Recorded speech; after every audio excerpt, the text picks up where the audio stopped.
حضرت علی کرم اللہ وجہہ کی حکمت و دانائی کے یہ اقوال زندگی کے مختلف پہلوؤں پر گہری بصیرت فراہم کرتے ہیں۔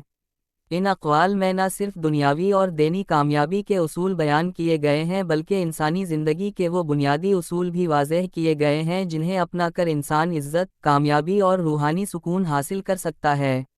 عزت اور انصاف کا تعلق۔ حضرت علی فرماتے ہیں کہ جو شخص ظن یعنی غلط فہمی، دھوکہ یا چالاکی کے ذریعے عزت حاصل کرنا چاہتا ہے، اللہ تعالیٰ اسے انصاف کے ذریعے ذلیل کر دیتا ہے۔ اس قول میں ایک بہت بڑی حقیقت چھپی ہوئی ہے۔ دنیا میں بہت سے لوگ دوسروں کو دھوکہ دے کر، جھوٹ اور فریب سے یا سازشوں کے ذریعے عزت حاصل کرنے کی کوشش کرتے ہیں۔ وہ سمجھتے ہیں کہ لوگ اگر ان کے بارے میں اچھا گمان کریں گے تو وہ بلند مقام حاصل کر لیں گے، لیکن حقیقت اس کے برعکس ہے۔ اللہ تعالیٰ کی عدالت میں عزت اسی کو ملتی ہے جو حق اور انصاف پر ہوتا ہے۔ اگر کوئی دھوکہ دے کر عزت کا خواہش مند ہو تو اللہ تعالیٰ دنیا میں ہی اسے بے نقاب کر دیتا ہے اور انصاف کے ذریعے اس کی حقیقت ظاہر کر دیتا ہے۔ عقل اور گفتگو کی گہرائی۔ جب کسی شخص کی عقل کامل ہو جاتی ہے تو اس کی گفتگو میں کمی آ جاتی ہے۔ یہ قول ہمیں یہ سکھاتا ہے کہ عقل مند شخص غیر ضروری باتوں میں نہیں پڑتا۔ جتنا زیادہ انسان باشعور ہوتا جاتا ہے، اتنا ہی وہ اپنی گفتگو کو محدود اور بامقصد کر لیتا ہے۔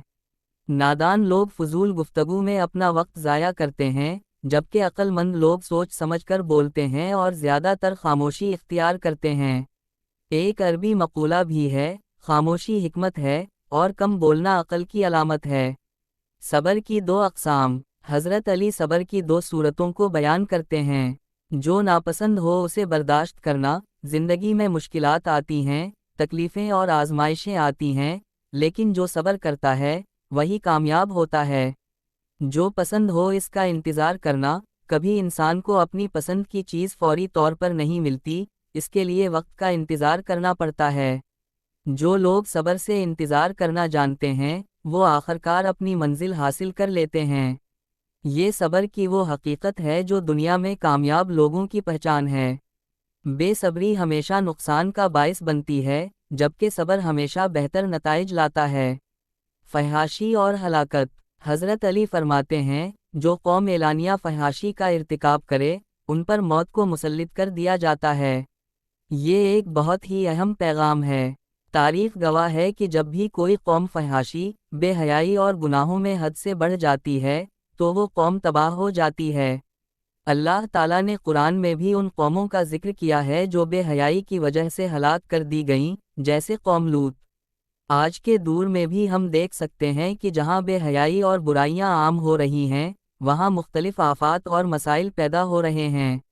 دشمنوں کی جلن کی حقیقت۔ اگر کوئی تم سے جلتا ہے تو بجائے غصہ ہونے کے ان کی جلن کی قدر کرو، کیونکہ یہی لوگ ہیں جو تمہیں خود سے بہتر سمجھتے ہیں۔ یہ قول ہمیں حسد کا مثبت پہلو دکھاتا ہے۔ عام طور پر لوگ دوسروں کی ترقی سے جلتے ہیں، لیکن حقیقت میں حسد کرنے والے یہ تسلیم کر رہے ہوتے ہیں کہ آپ ان سے بہتر ہیں، اسی لیے وہ آپ کو نیچے دیکھنا چاہتے ہیں۔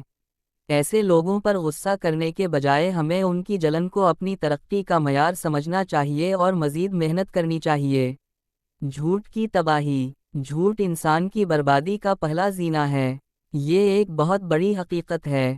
ہر گناہ اور ہر برائی کا آغاز جھوٹ سے ہوتا ہے۔ جو لوگ جھوٹ بولتے ہیں وہ اپنے کردار کو کمزور کر لیتے ہیں، اور ایک وقت آتا ہے کہ وہ اپنی سچائی کو بھی کھو دیتے ہیں۔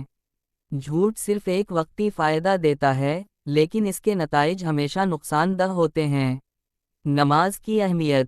اپنے بہترین وقت کو نماز میں وقف کرو، کیونکہ تمہارے سب کام تمہاری نماز کے بعد قبول ہوں گے۔ یہ قول ہمیں نماز کی حقیقی قدر و قیمت سکھاتا ہے۔ نماز محض ایک عبادت نہیں، بلکہ یہ زندگی کے ہر پہلو کو سنورتی ہے۔ جو لوگ اپنی نماز کو اہمیت دیتے ہیں، ان کی زندگی میں برکت آتی ہے اور ان کے باقی کام بھی آسان ہو جاتے ہیں۔